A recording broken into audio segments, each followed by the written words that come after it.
Bismillah. Assalamualaikum warahmatullahi wabarakatuh. Bismillahirrahmanirrahim. Alhamdulillahirabbil alamin. Assalatu wassalamu ala asyrafil anbiya'i wal mursalin Sayyidina wa maulana Muhammadin wa ala alihi wa ashabihi wa man tabi'ahum bi ihsanin ila yaumiddin. Bismillah, mari kita lanjutkan istiqomah kita dalam melakukan ngaji, mencari ilmu. Semoga teman-teman yang sudah aktif mengikuti ngaji ini bisa mengalahkan rasa bosannya. Karena biasanya aktivitas-aktivitas yang rutin itu, termasuk aktivitas-aktivitas kebaikan, kalau sudah berjalan rutin, lawannya yang sering mengendorkan semangat adalah rasa bosan. Nah, ini jihad kita. Kalau di awal-awal ini kan jihadnya biasanya kita butuh rasa syaja'ah, rasa berani memulai. Kalau sudah dimulai, sudah jalan, tantangannya adalah rasa bosan. Semoga teman-teman bisa menaklukkan rasa bosan ini dalam kita menempuh jalan ilmu, belajar bersama-sama. Baik. Malam hari ini kita masih ada di tema kebijaksanaan para faqih.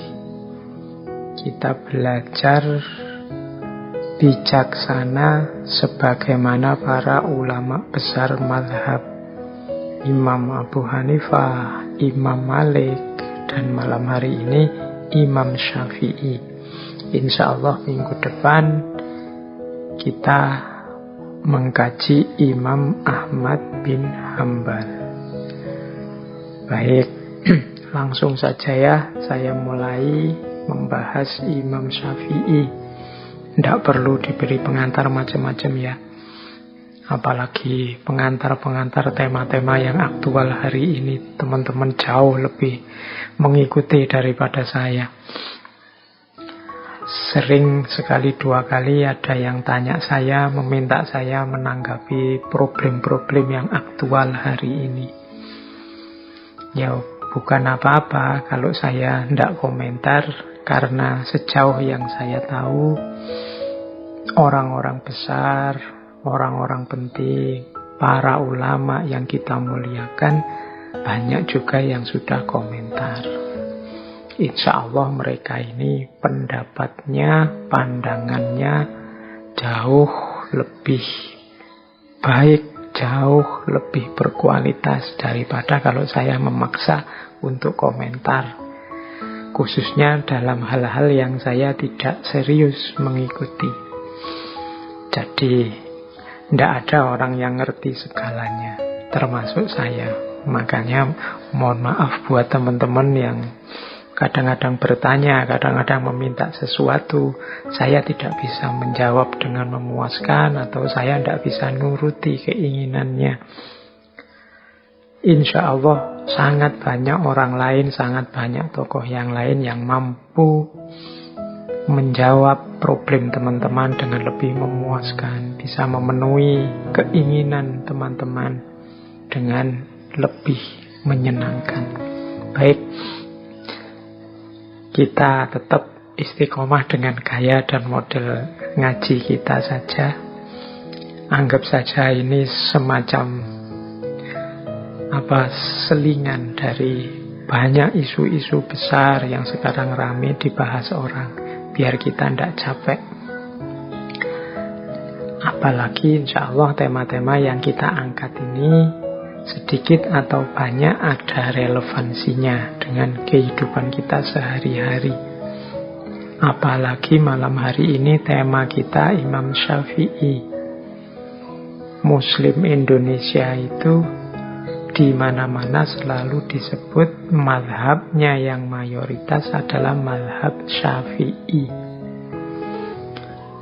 meskipun sering saya sindir, kita itu seringkali tidak konsisten, seringkali tidak serius. Kalau ditanya madhabnya apa, jawabnya tegas, madhab Syafi'i. Tapi bisa dihitung siapa di antara kita yang secara serius pernah membaca kitab-kitabnya Imam Syafi'i, pernah belajar kitab dari madhab Syafi'i, karya-karya para ulama madhab Syafi'i. Itu mungkin hanya beberapa, kemungkinan besar yang dari pesantren-pesantren.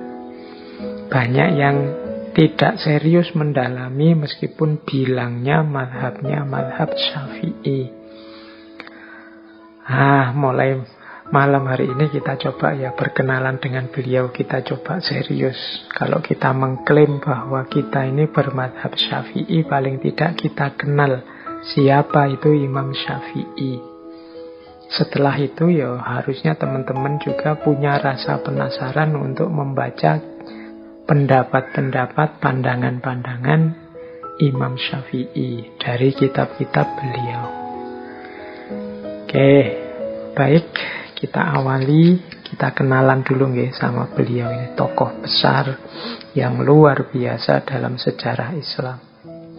Katanya Imam Ahmad, kalau ada pandangan bahwa setiap 100 tahun nanti akan lahir seorang mujaddid, pembaharu besar.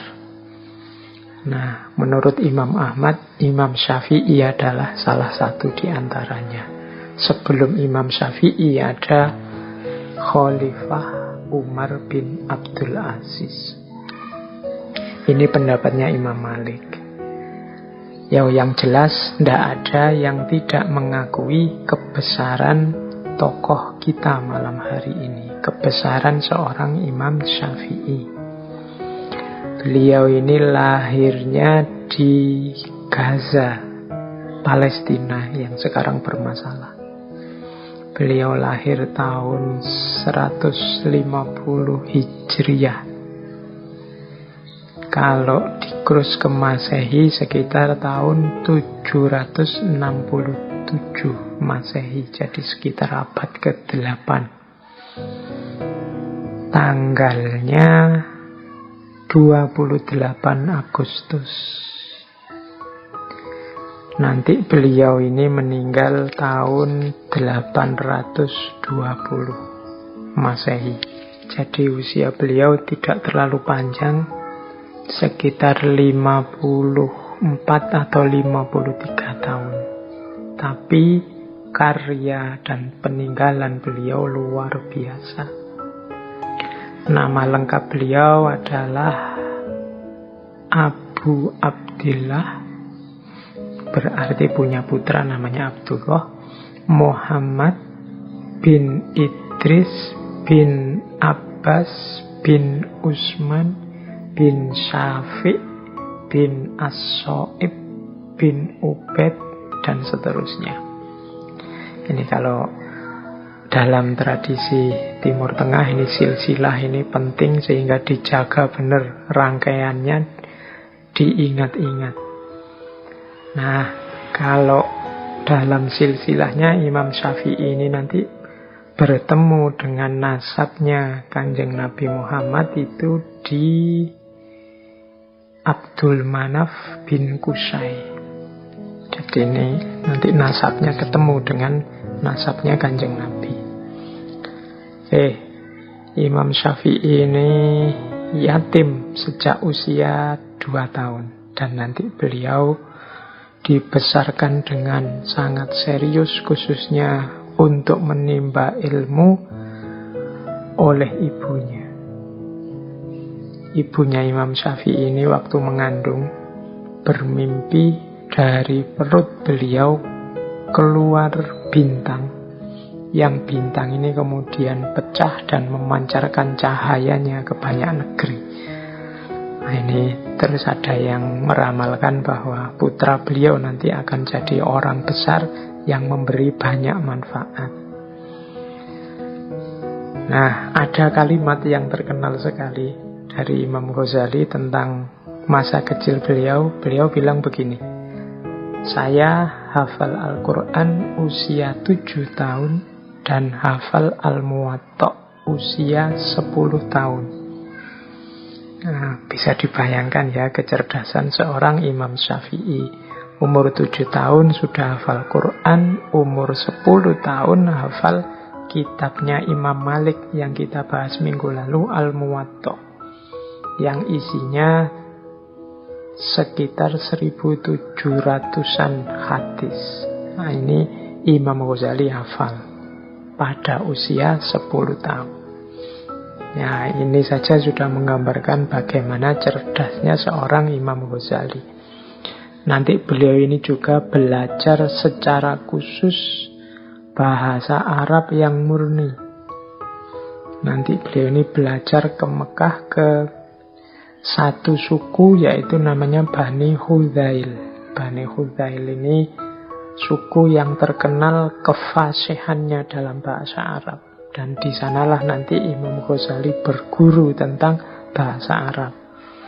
Jadi Imam Ghazali ini dikenal suka sekali mengembara mencari ilmu. Bahkan nanti beliau sangat menyarankan, apalagi yang muda-muda seperti teman-teman yang mungkin malam hari ini mengikuti kajian, untuk jangan diam saja di rumah. Keluarlah, khususnya dalam rangka mencari ilmu. Pikniklah yang jauh dalam rangka mencari ilmu. Imam Ghazali sendiri nanti banyak mengembara kemana-mana. Meskipun beliau lahirnya di daerah Gaza, Palestina, nanti beliau punya guru di Mekah yang terkenal sekali, yaitu Imam Muslim bin Khalid Az-Zanji.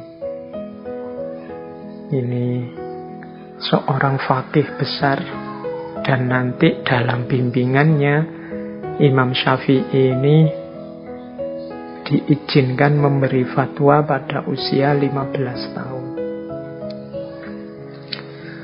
Setelah itu nanti Imam Syafi'i pindah berguru ke Imam Malik di Madinah. Setelah itu berguru lagi ke Imam Muhammad bin Hasan Asy-Syaibani. Ini salah satu muridnya Imam Hanafi di Irak. Nah, jadi beliau belajar berguru dari mazhab Maliki ke Imam Malik, langsung berguru juga ke Imam Hanafi melalui muridnya Imam Asy-Syaibani. Dan Imam Ghazali nanti dikenal sebagai seorang faqih yang menyatukan ahlul hadis dan ahlul ra'yi. Sebelum itu terjadi perdebatan-perdebatan, perselisihan pendapat antara dua mazhab ini. Dan nanti Imam Syafi'i dikenal sebagai ulama yang menyatukan dua pendapat ini. Beliau juga nanti sempat ke Yaman untuk belajar pada Syekh Yahya bin Husain. Dan setelah itu beliau kembali lagi ke Irak. Nanti di akhir hidup beliau pindah ke Mesir. Di situ nanti terkenal ada istilah qaul qadim sama qaul jadid. Qaul qadim itu fatwa-fatwa Imam Syafi'i waktu beliau tinggal di Irak. Qaul jadid adalah fatwa-fatwa beliau waktu beliau sudah pindah ke Mesir. Di Irak nanti beliau punya banyak murid, misalnya termasuk Imam Ahmad. Di Mesir juga beliau punya banyak murid. Yang terkenal misalnya Al-Buwaiti atau Al-Muzani. Nah, ini gambaran ringkas profil intelektual seorang Imam Syafi'i.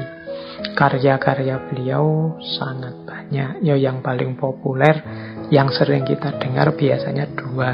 Yang pertama Ar-Risalah, bidang usul fikih, dan yang kedua Al-Um, untuk fatwa-fatwa fikihnya.